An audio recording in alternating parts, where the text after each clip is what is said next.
in merry England, the home of Johnny Bull, where the English drink their glasses, they drink them brimming full, saying, here's to merry England, likewise our Britons brave, the champions we are, o'er the land and o'er the wave. Way down in merry England, all in the bloom of spring, where English burly champion stood stripped off in the ring to fight that noble Heenan, the gallant son of Troy, to try his British muscle on the bold Bernicia boy. 2 heavy flags were hoisted that floated o'er the ring. On one there was a tiger all ready for a spring. On the other was an eagle, a gallant bird she was, for she had a bunch of thunderbolts and held them in her claws. Oh, the pennies they were tossed and the melee did begin. The bets on Sayers and Heenan 2 on 1 came rushing in.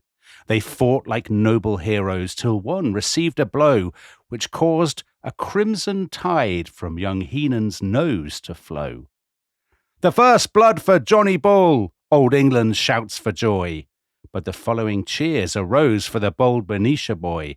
The tiger rose within him like lightning in his eye, saying, smile away, old England, but Johnny, mind your eye. So that's the beginning of a lovely poem. It's the beginning?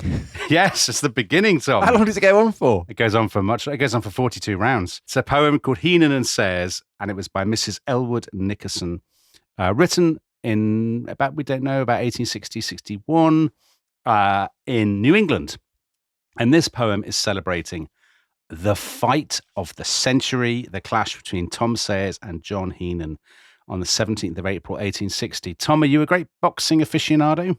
Not hugely, but as you will know, I am a fan of British muscle because I've actually just come from the gym where I've been toning my British muscle. Oh, that's a nice image. So I feel absolutely prepped and ready for this. Good. I mean, one thing at least I used to be a fan of, was going off to fields in Hampshire. Right. To engage in illegal activities. Oh, my word. Oh, no. So as name-checked by Jarvis Cocker in his famous song, Sorted for Ease and Whiz. Right. This is a lovely image. And reading about this fight, which takes place illegally in a field in Hampshire, I couldn't help but think about how the traditions of merry England run deep. So people, in the 90s weren't gathering to watch boxing matches, but they were gathering to celebrate. To go to raves. Going to raves. So there's kind of deep continuities, aren't there? Crikey. Well, I didn't expect that angle to be the angle of choice. Well, I've introduced British muscle and ease and whiz. So we thought we would dig into the story behind this extraordinary clash between Tom Sayers and John Heenan, what it tells us about Britain, America, Britishness, sport. It's about sport above all, isn't it? But it's about what sport means. But also, in the long run, how it comes to be tamed and codified and, in a way, made kind of posher, as we will see. Yes, I think that's true. And we are joined by very much a friend of The Rest Is History.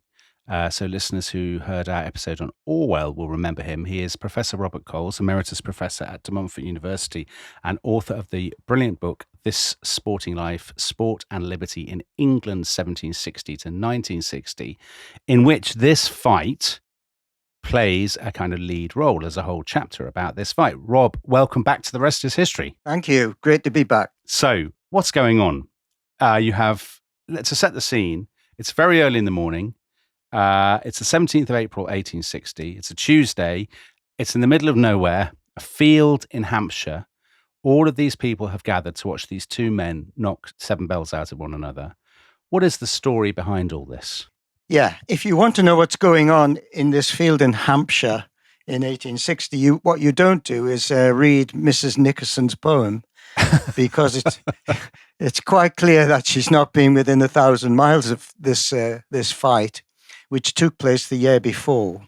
It's billed across the Atlantic as the first international heavyweight championship. It's been talked about for 12 months before, and it will be talked about for 40, 50 years afterwards.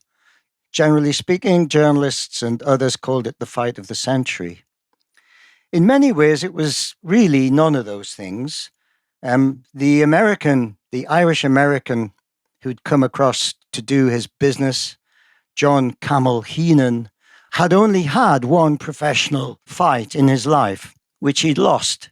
So he was a novice, really. His claim to be there was he had a talent for violence.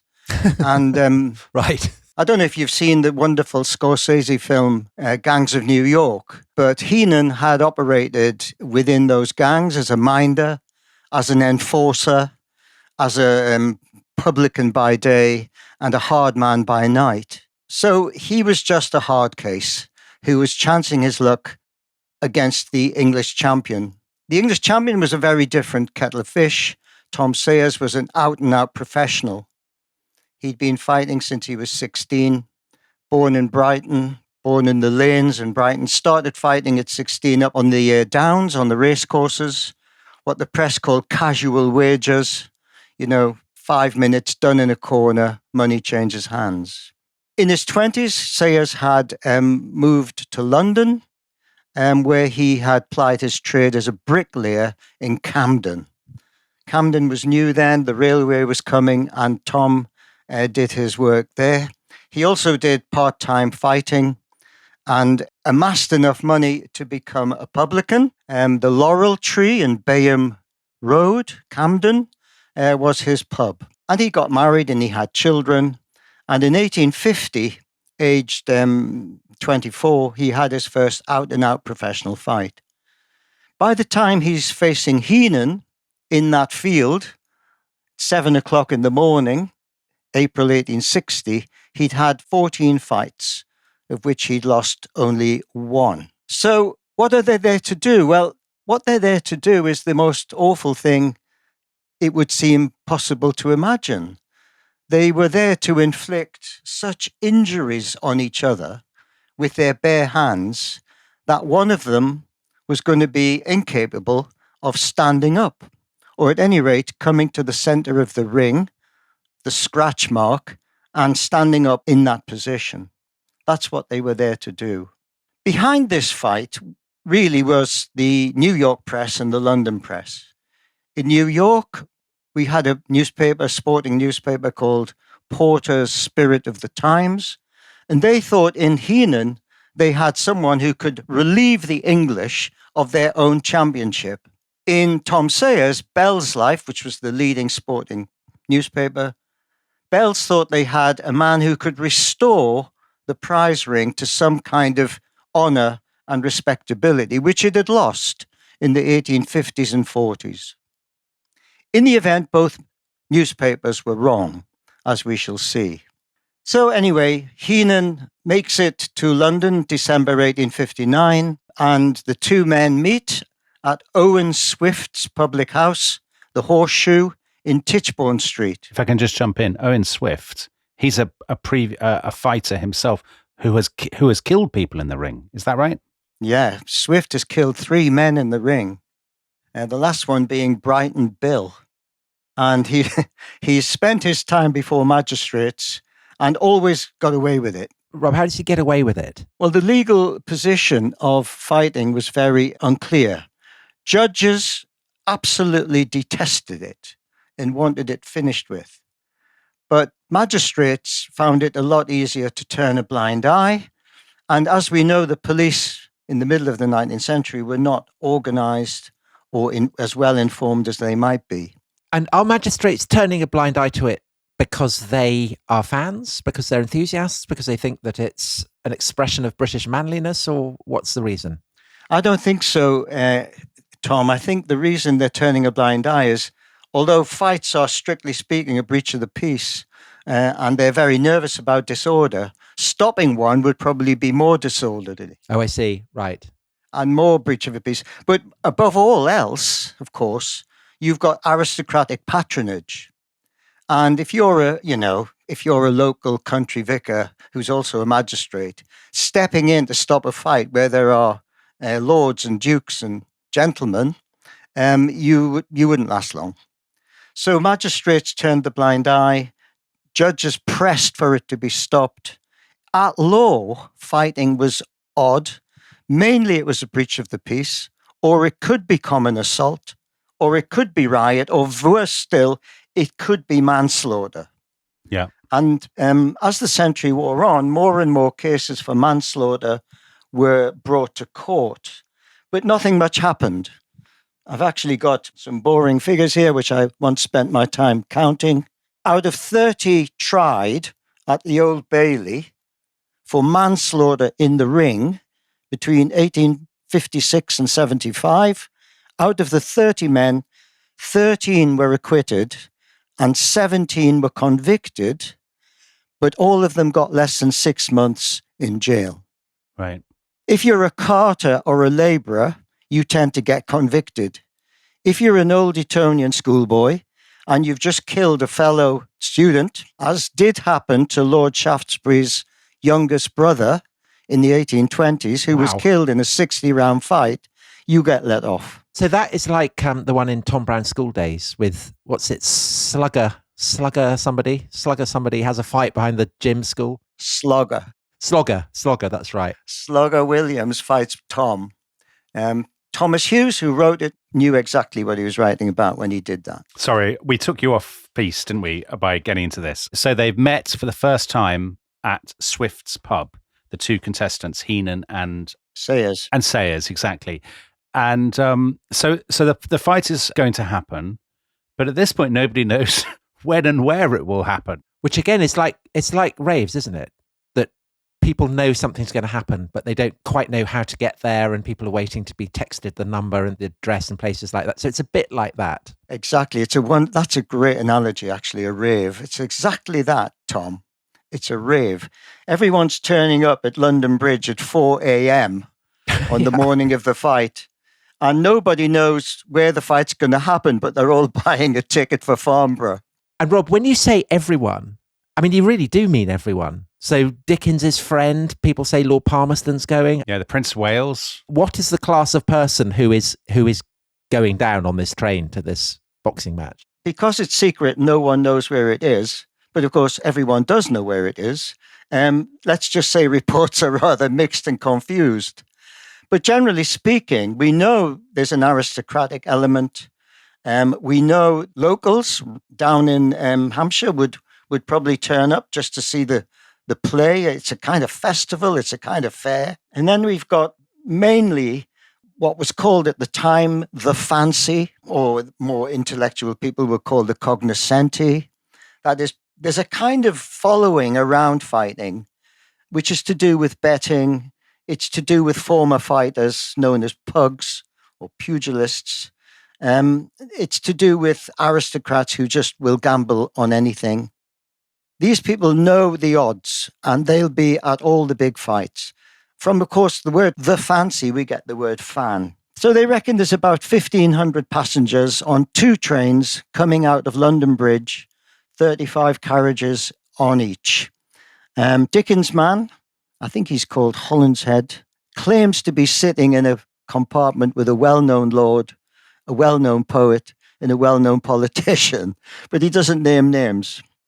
Certainly, when they got to the fight and walked half a mile across muddy fields, they were met by more security who were handing out chairs to the aristocrats who deserved them and no chairs to the rest.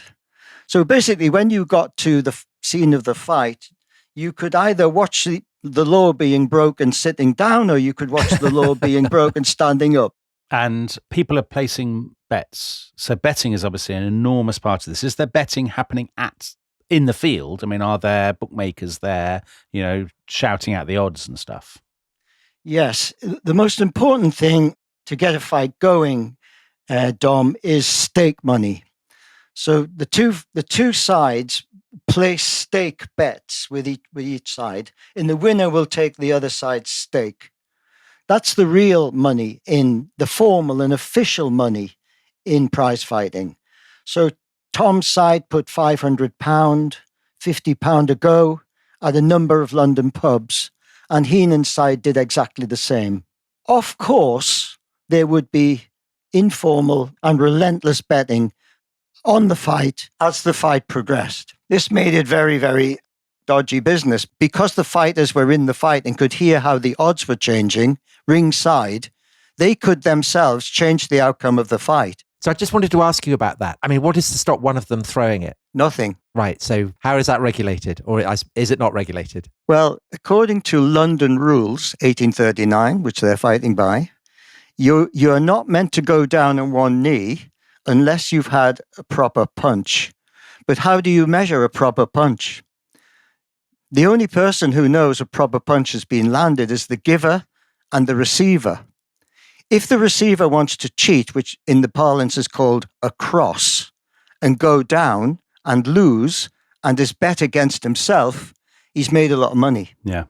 So he's not going to say it wasn't a proper punch. Of course, it was a proper punch. And the giver of the punch is not going to say it wasn't the proper punch, because by giving this punch, he's won the fight.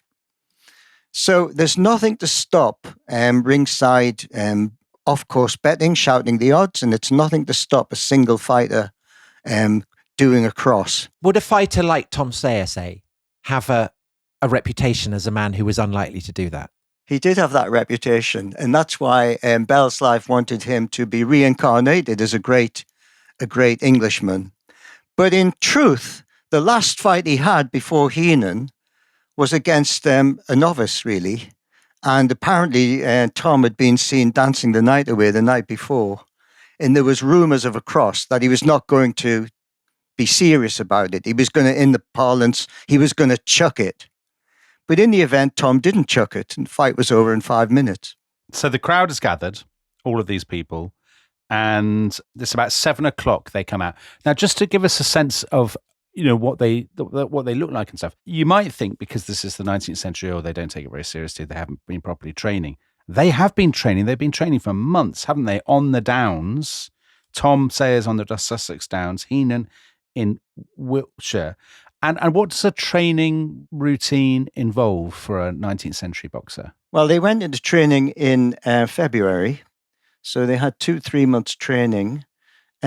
Tom, you notice, went on the downs with the racing fraternity and then went up the Newmarket, again with the racing fraternity. There is a very old and honourable connection between riding, jockeying and fighting.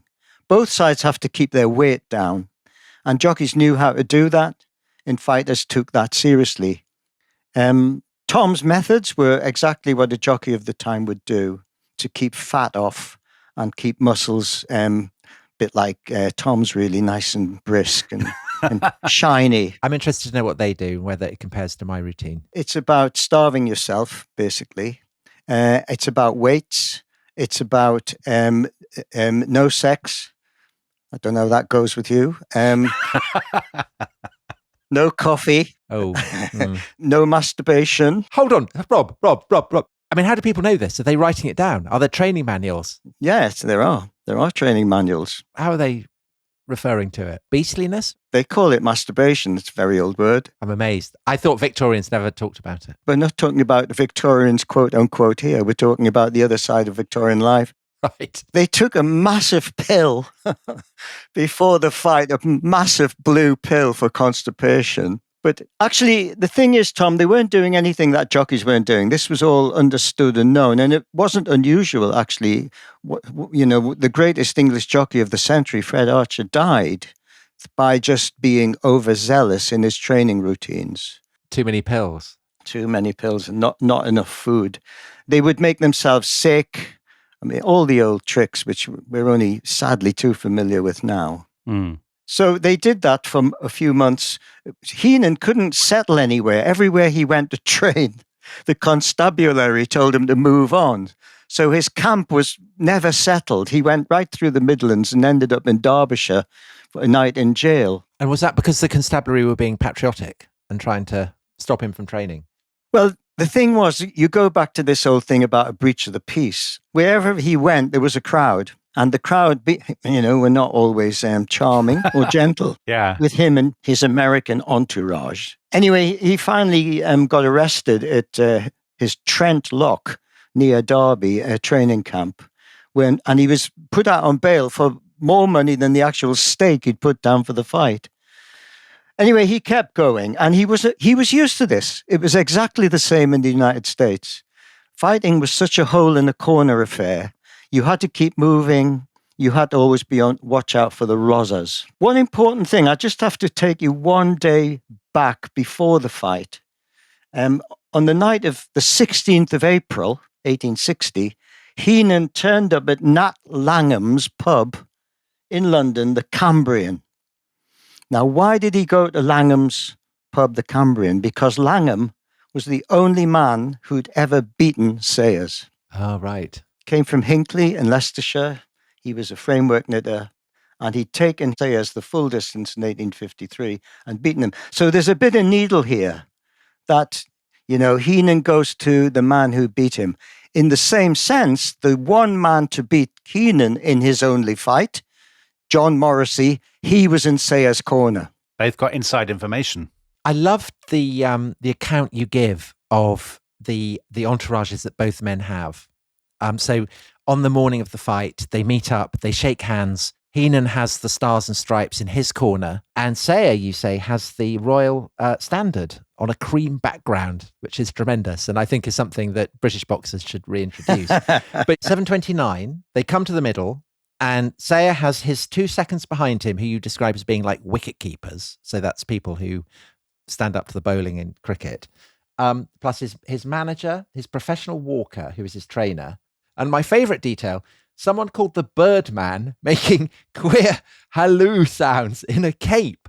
What's going on with the Birdman? I know. What's he doing? Who is he? I know. And why do boxers not have birdmen now in capes and dwarfs and things? Well, he's going, hello, hello, hello. Why? Well, I think it certainly beats Heenan's corner, which is a bit boring. He's got his uncle, two friends, and a man called Billy Mulligan, who the New York Times calls a very determined-looking fellow. Personally, I'd rather be with Jimmy Holden and the Birdman. So the fight is ready to begin. Should we take a break at this point? Tension is massive, but when we come back, the bell will sound, the fight will begin, and we will see who wins. Can we do one thing just before that? I've got to put in, Tom, that it's what they do before they actually come to the fight is they strip, which in the parlance is they peel. By which I mean they take off their shirts.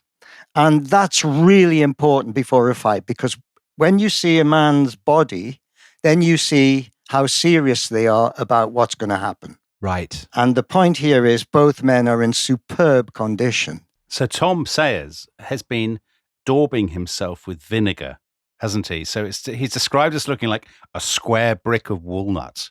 So he's dyed himself with vinegar. Is that right, Rob? It was an old belief. It was skin hardening properties of vinegar. And as for Heenan, he's incredibly pale. And of course, he's 5 inches taller, 2.5 stones heavier, 8 or 9 years younger. The Times called it, as the two men stood together, as a horse to a hen. Wow. Unbelievable tension. So who will win, the horse or the hen? Come back in a few minutes to find out. This episode is brought to you by Sega and Creative Assembly. To celebrate 25 years of creating award-winning video games, Total War, Rome 2 and Total War Rome Remastered will be on sale on Steam. Get Rome Remastered at 75% off and get Total War Rome 2 for 80% off from the 21st of August to the 4th of September. Visit Steam and search for Total War Rome to buy now. The discount is valid for a limited time only. Terms and conditions apply. Hello, I'm Gordon Carrera, national security journalist. And I'm David McCloskey, former CIA analyst turned novelist. And together we're the co-hosts of another goal hanger show, The Rest Is Classified, where we bring you the best stories from the world of spies and secrets. We have just released an absolutely cracking new series on the infamous Colombian drug lord Pablo Escobar, how the US spent decades fighting a war on drugs to bring his cocaine empire to justice. By 1989, Escobar was the 7th richest man in the world, wealthier than the entire state of Colombia. He was a husband, a father, and the most feared narco-terrorist in the world. But to the poor in his hometown of Medellin, he was kind of a hero. He built roads, houses, soccer fields, became almost a Colombian Robin Hood to a nation weary with a very unequal and violent political and legal system. Over the next few weeks, we'll take you deep inside the murky world of the hunt for Escobar, using accounts from members of the secret military units deployed to find him. We'll reveal how Colombian and American forces worked together to track down the man who controlled a global cocaine empire. If this sounds good, we've left a clip for you at the end of this episode.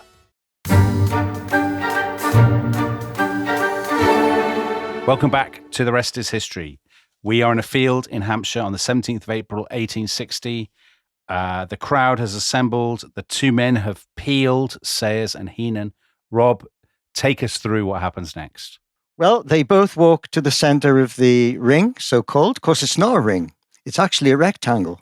They go to the center of the ring, and Heenan says, "Beautiful morning," to the man who's about to try and kill him. And Tom says, "Want to bet on it?" Which I loved. They go at it according to London prize ring rules. Just to be clear for listeners, these are not the rules that govern boxing in the way that they do now. So we'll come to how those laws evolve. These are London rules, which sounds like a kind of spy thriller, but it's a particular kind of fighting, isn't it? So what are London rules? What are the boxers allowed to do? So the first set of printed rules, Tom, are in the Bodleian Library in Oxford, and they were called Broughton's Rules, 1743. And London rules were an evolution of Broughton's Rules of 1743. Basically, there were no weight categories. So there's no heavyweights, lightweights, middleweights. They were just matches. In the match was anybody who was willing to put their money up behind a man fighting another man. So clearly, Sayers was 5'8" and 11 stone.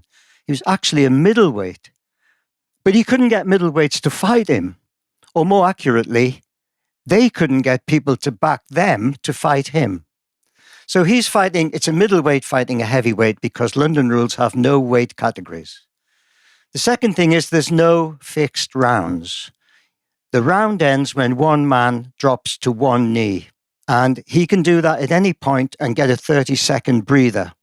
But there aren't points, so it doesn't penalise him. There's no points in London rules. You just have to really reduce a man to such a state that he can't come to scratch, even though he's had his 30-second breather.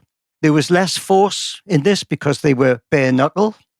And in addition to hitting with your bare hand, you could throw, you could wrestle, but what you couldn't do, this is where London rules civilized things a bit, you couldn't bite, you couldn't butt, you couldn't kick, you couldn't gouge, you couldn't strangle, and of course, you couldn't hit below the waist. And you say in your book that prize fighters also shave themselves. So like the Macedonians, they shave off their beards so that their opponents can't grab them by their beards. Yes, if you are in an exchange which is part boxing and part wrestling, it doesn't help to have long hair or beard. In Mendoza's famous fight, I think it was 1795 with John Jackson, gentleman John Jackson, Jackson ended the fight by swinging him round by his hair.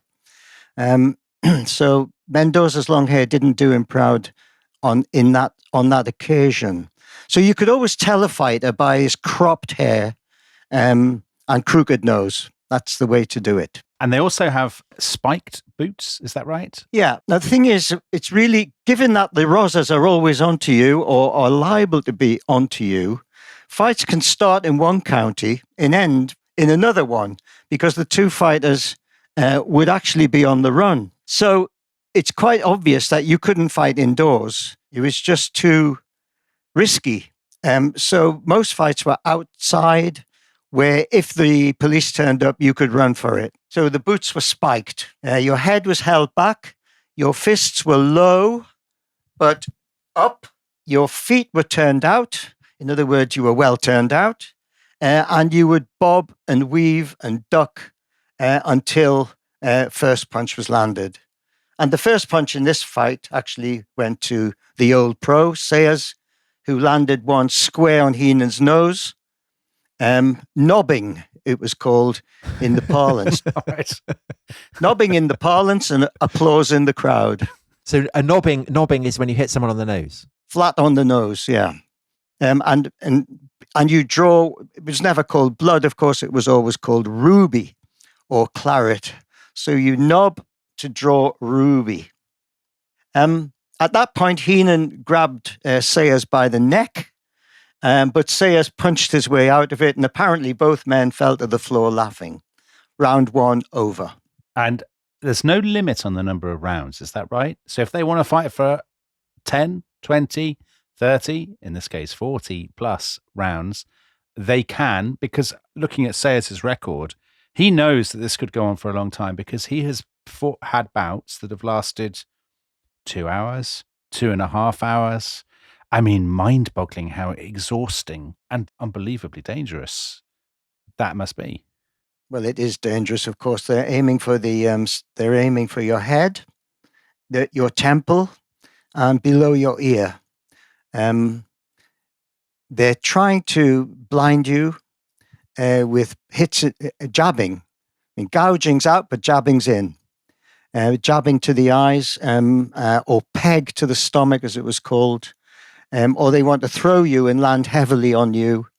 Or they want to fib, which means getting your head under one arm and punching away in the face with the other. And that was called having a suit in chancery. Is that really what they call that? Yeah, suit in chancery is holding your head under my arm, let's put it that way, and I hit you with my right hand.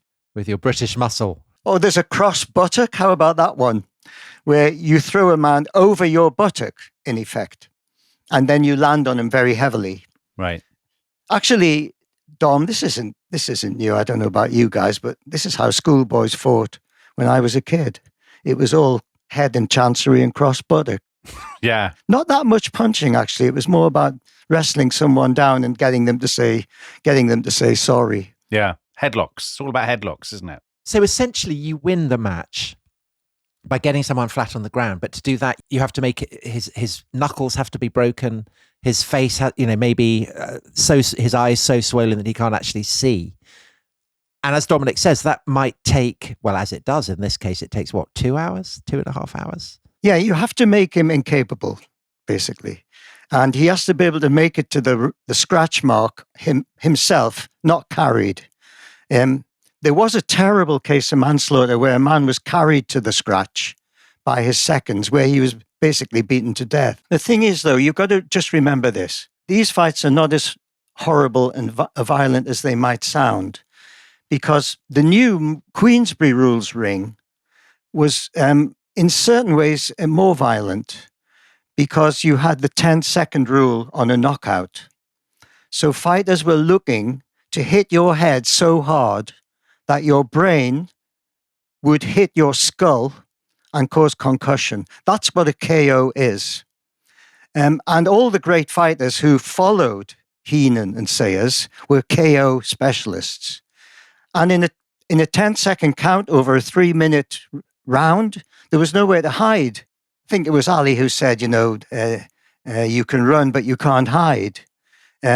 In the old ring, if you were getting tired or you were hurt, you would just go down on a knee, pretend you'd been hit. But in the modern ring, you just had to keep going until such time as the 3 minutes were up. You also make the point, don't you, the difference between this fight, let's say, the Sayers-Heenan fight and a modern fight. Because they're not wearing gloves, they are hurting their hands every time they land a punch, which counterintuitively to me, because I think of bare-knuckle boxing with horror, but actually the punches are much, they're not exactly pulling their punches. Well, you are if your knuckles are bleeding. Well, this is the point, that your punch is perhaps not carrying the force. You've already made this point, Rob, that it's not carrying the force that it would in the modern ring. Is that right? Yeah, that's what I've never seen a bare knuckle fight, and I don't want to, but I've read about this. Apparently, the old PR prize ring punch was very direct and very straight. It couldn't hit you from the side because then you would probably break some fingers. So it was a fib. It was short and sharp and in the face or in the eyes. A jab. It was a jab rather than a knockout swing. A swing really could break your hand. So I'm sure that by this point, listeners will be dying to know who wins. Well, it's not clear. That's the problem. We go 42 rounds, more or less in the manner we've been discussing. There's two big things happen in the 42 rounds. The first thing is Sayers loses the use of his right arm. He thinks it's broken. The crowd thinks it's broken. It turns out not to be broken, but it's certainly out of action. So we've got to imagine Sayers now holding the arm across his chest and basically keeping out of Heenan's grab and trying to jab him in the eye. By round 37, the second thing happens. Heenan by now is pretty much blinded by the jabbing. And he grabs Sayers, he grabs him and pulls him to the ropes, where he wraps his rope around his neck, and basically 195 pounds leans on the rope, which is on the neck. Now, believe it or not, this is actually unlawful according to London rules. I was wondering. You're not allowed to murder your opponent in the ring. And it's at this point that the crowd surge into the ring and basically the fight stops. There are rumors that also at this point, Morrissey, who you remember is the man who stopped Heenan in New York, Morrissey jumps in and cuts the ropes. So that's not going to happen again. There's chaos in the ring. The police finally move in to stop murder. And both fighters basically leg it across the field. But it's amazing they're in a condition to leg it. I was about to say, one man's got no arm, the other man is blind. The other one's just been strangled by a rope. They're presumably dripping with ruby and exhausted. Yes, ruby everywhere. Well, Heenan has to be led by the hand as he legs it across the field because he can't really see. And Sayers is actually Sayers in decent condition apart from his arm, which is swelling alarmingly. They hop it back to London. Heenan is put to bed for 2 days, and but not our Tom.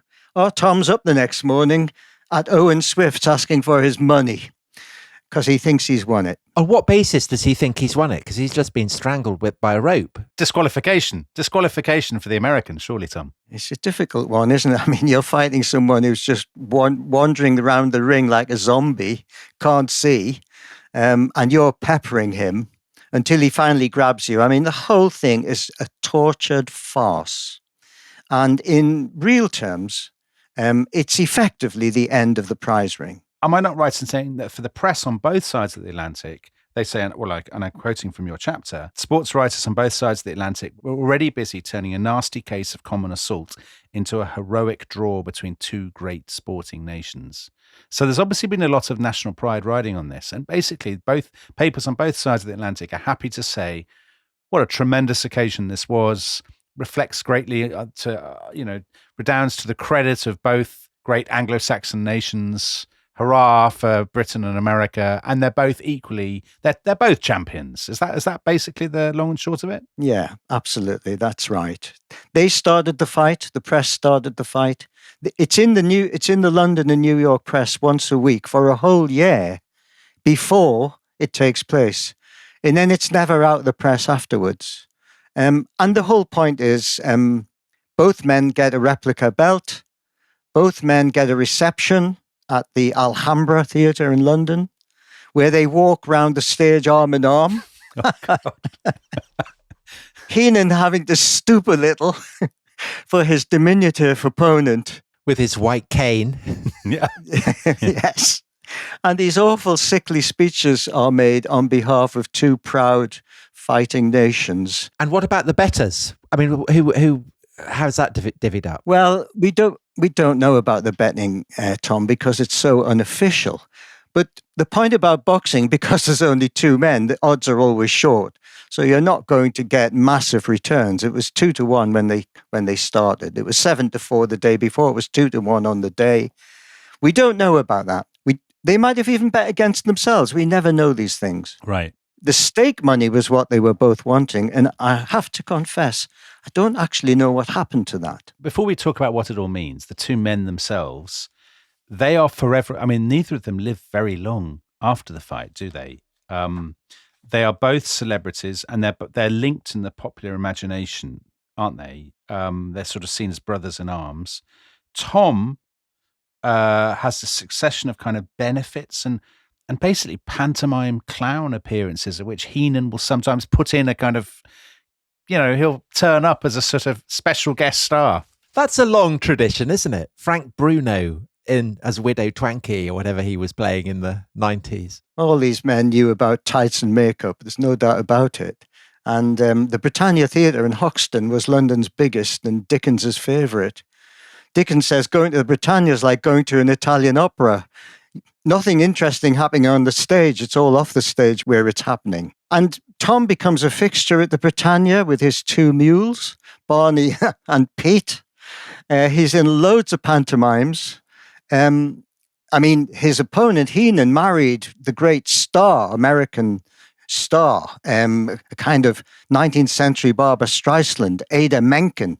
He married her. She was a real big theatre star, whereas Tom comes from a much different tradition. Yeah. The nearest he ever got to a woman and the theatre was when his wife hit him in the face outside the Britannia. So they're two very different men, but they both are theatrical stars. They're ornaments to the theatre. Tom goes on the stage and Heenan has two more fights, which he loses. The fight with Tom is considered a draw. So poor old Heenan never actually manages to win one. They both die aged 38, 39 of TB. I don't think their lifestyles were, particularly wonderful.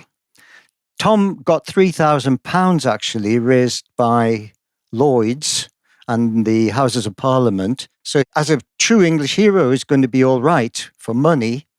But he took all that money and put it into a traveling circus. Of course he did. In the US. But he chose a very bad year to do it. He did in 1862.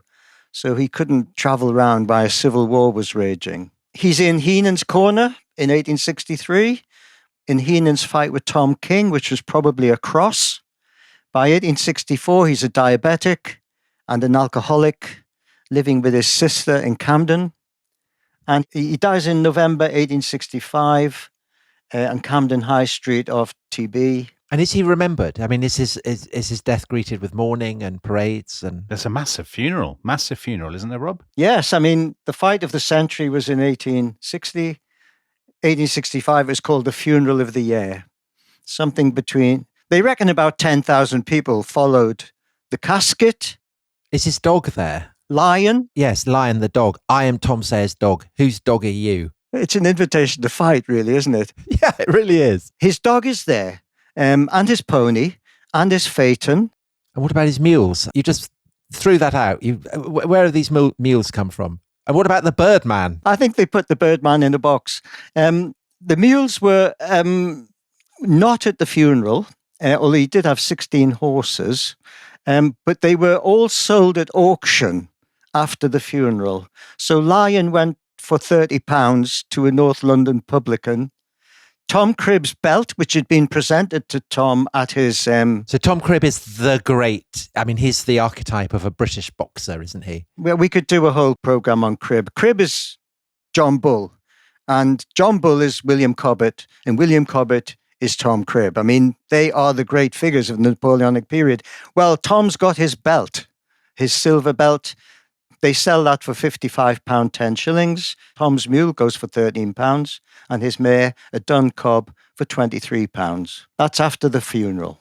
There's a fight at Highgate Cemetery gates when it seemed that the 10,000 people weren't all going to be allowed in at once. But apparently, once the fight was over, it was very, very seemly and quite respectable. Apparently, his wife went. Nat Langham, his victor of 1853, he was there, dressed in a red Garibaldi shirt. And of course, wonderfully, the Spectator called the whole thing disgusting. This is the sport of harpies and capitalists. Oh, my word. Well, I mean, you could say it's maybe not wrong. And what about Heenan? Heenan died 1873 in Wyoming. Yeah. And again, presumably, there's been a lot of hard drinking, a lot of brawling. He hasn't led the healthiest, most salubrious of lives. Mind you, a lot of people die of TB in the 19th century. It's the great killer, in particular, I mean, of writers, poets, and it seems fighters. So I guess the question is, what does it mean? So what does all this, as a historian, you've written lots about working class life and about Englishness and all these kinds of things. What does this tell us? Because the chapter in the book in which you discuss it is called simply Bottom. Englishmen had bottom and par excellence had bottom. So what do you mean by that? Well, what they meant by it was the ability to give and take, particularly take punishment. So you compare it to the square that the British Army forms when being attacked by cavalry. So famously, this happens at the Battle of Waterloo. And the boxer, you say, is often compared to the British soldier in a square. I think what it means, Tom, boxing, like all sports, goes very deep into our consciousness, into our imagination, into the stories we tell ourselves about who we are. And this might be described as the plebeian version of national history. It's the plebeian version of honor, the honor fight, that when it comes to it, the English can give an account of themselves. And it spreads everywhere, obviously, and not surprisingly. It seeps into the army and its sense of itself. Not the cavalry, note, which is a very different kind of fighting, but the regiments of the line. I don't know how much military history you know, but the regiments of the line had only one job, really, and that was to walk forward into hell, really. And when they decided to stop and unfurl their colours and fire, all they could show, really, was stoicism or bottom. Bottoms are really a plebeian form of stoicism. And the square was an example of that. The British Wellington considered it a marvellous tactic to form a square where you could fire continuously at those around you. Unfortunately, enemies loved the British square because they just had a red square to pour everything they could into it. Yeah. There's one meaning for you, Dom, one meaning. But what I also found fascinating reading your chapter was that even as the boxer is being equated with John Bull, with the British square, with a particular idea of Englishness, there are also figures who are more ambivalent, who are also being enshrined as gentlemen. So you mentioned Daniel Mendoza with his long hair, who gets, tossed around. He's Jewish. And there's a former slave, a black American, Bill Richmond, who likewise is hailed as a gentleman for his feats in the ring. I mean, does being a great boxer give you a kind of honorary status as a British gentleman if you are not a kind of English yeoman? Is that what's going on? Something like that. I think boxing is a fraternity. I think it is now, and it was then. I think there's a respect at pride and each other's strength. I mean, boxers, of course, talk each other down before a fight, but very rarely after one. So as with this one? As with this one. Wellington referred to his troops as morbid and taciturn. And it was famous that the British infantry were quiet. They would stay quiet. Whereas the French would go in with all that elan, and they were famous for shouting and screaming in their attack. No less brave. But they were completely different styles. And it would seem that Mendoza and Richmond and Molyneux, who was a former black American slave, were hugely popular in this country for what they were. Richmond was a page boy at George IV's coronation. Him and Cribb were minders on the door. They were bouncers on the door of a coronation dressed as page boys. There was a kind of fraternity. Now, of course, I'm not saying there wasn't racism. Of course, there was racism, which was directed at them, but never to their face for obvious reasons. Now, I know we're going to run out of time, and Tom wants to ask about, Tom mentioned the Marquis of Queensberry, but just one quick last thing before we get onto that. The political meaning of all this, because your book is about sport and liberty, and you have a line in this chapter, only Tories could be true sportsmen, only Tories had bottom. Is this a kind of Tory England, kind of traditional, resistant to being improved, resistant to reform, boxing has been criticized by what you might call do-gooders, and there's a sort of sense of it. People who like it seem to have this sense of it, as you said, being a kind of an underground continuity of history, a sense of tradition, all that kind of stuff. What this has reminded me of is Jacko Macaco, the fighting monkey. The fighting monkey, who likewise was covered in ruby. Yeah. And that also, people were upset about the idea of animals pulverizing each other to death. But again, the same thing about do-gooders trying to clean it up. Humanity Dick, Tom, as you may remember, trying to stamp it out. So, Rob, that line that you have about this being kind of Toryism, is that a serious point?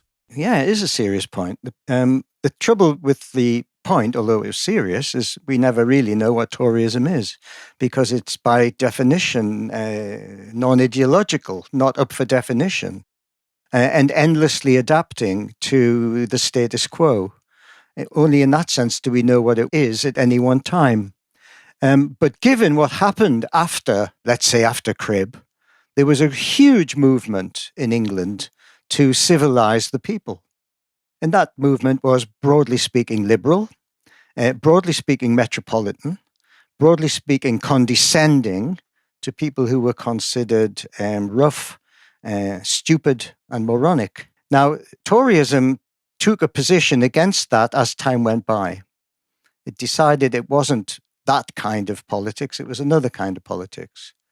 So, as you know from the book, we get examples of this civilization process all through the century, particularly to do with popular fairs, customs, hunting, and so on. But boxing in particular managed to wriggle its way through these things, whereas other sports like bull running or bull baiting didn't. Toryism took these things up retrospectively. It always works retrospectively about belonging, about what the things that matter to you are the things that are personal. The things that count are the things that are around the corner and easy to hand.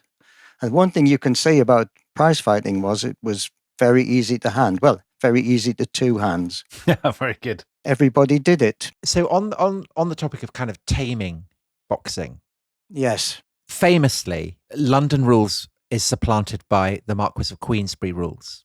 And the Marquis of Queensberry, as his name suggests, is an aristocrat. This is the same Marquis of Queensberry who we have already mentioned in our episodes on Oscar Wilde, who harries Wilde through the courts and ultimately gets him into prison.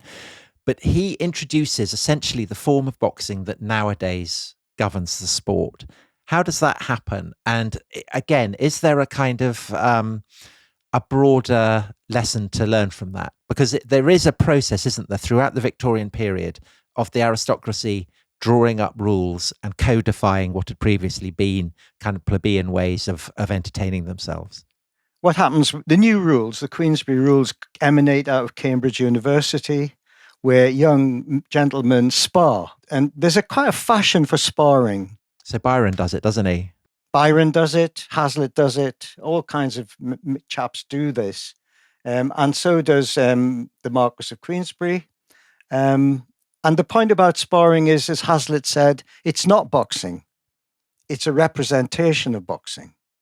And what's happening at Cambridge is that they swap bare-knuckles for gloves. They introduce fixed rounds, weights. They introduce, in the end, medical and health controls. It's boxing they believe is going to be safer and better. But of course, in a sense, it is in the hands of young Cambridge undergraduates, but not in the hands of the kind of fast, heavy professional fighters that emerge in the 20th century. So Queensberry rules is civilizing, but in a funny way, it's even more violent in what I've called the modern American era of people like John L. Sullivan, Jack Dempsey, and others. Okay, well, Rob, this has been absolutely fascinating. I mean, we could talk about this for ages. You've got so many great characters. Mendoza, obviously, the Jewish boxer, Molyneux, Tom Cribb. There's actually so much to unpick here. And for people who are really interested in this, your book is This Sporting Life, Sport and Liberty in England, 1760 to 1960. And I cannot recommend it too highly. It is a wonderful, wonderful read. So thank you so much, Rob, for joining us on The Rest Is History. I know you listen to the podcast, don't you? So, so that is for us. It's a great honor to have you not just appearing on it, but listening to it voluntarily. We all love it in our family. You actually tell me things. It's quite alarming, really, every time. Right. Well, that's very good news. So, Tom, on that bombshell, we will... Ding, ding. Yeah, ding, ding. Ding, ding. Bye, everybody. See you guys. Thanks so much, Rob, and bye, everybody.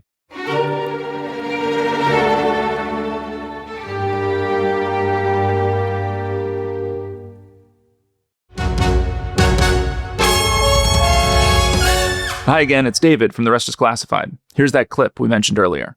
Victory over drugs is our cause, a just cause. And with your help, we are going to win. Pablo Escobar, the head of the Medellin drug cartel. The world's 14th richest man. He was, in many ways, a terrorist. This is an economic power concentrated in a few hands and in criminal minds.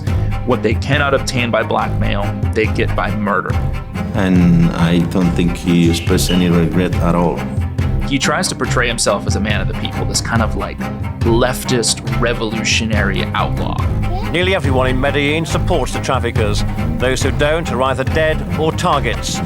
If you declare war, you've got to expect the state to respond. This is the moment where he goes too far. 13 bombs have gone off in Medellin since the weekend. By the end of '87, Bogota is essentially a war zone. U.S. spending for international anti-drug efforts is going to grow from less than $300 million in 1989 to more than $700 million by 1991. It is the certain knowledge that no one is really safe in Colombia from drug cartel assassins. It's a conflict where the goal wasn't even to stop the flow of cocaine. It was to bring down this narco-terrorist. Everything has turned against him after this point. The whole thing he was building is collapsing. To hear the full episode, listen to The Rest Is Classified wherever you get your podcasts.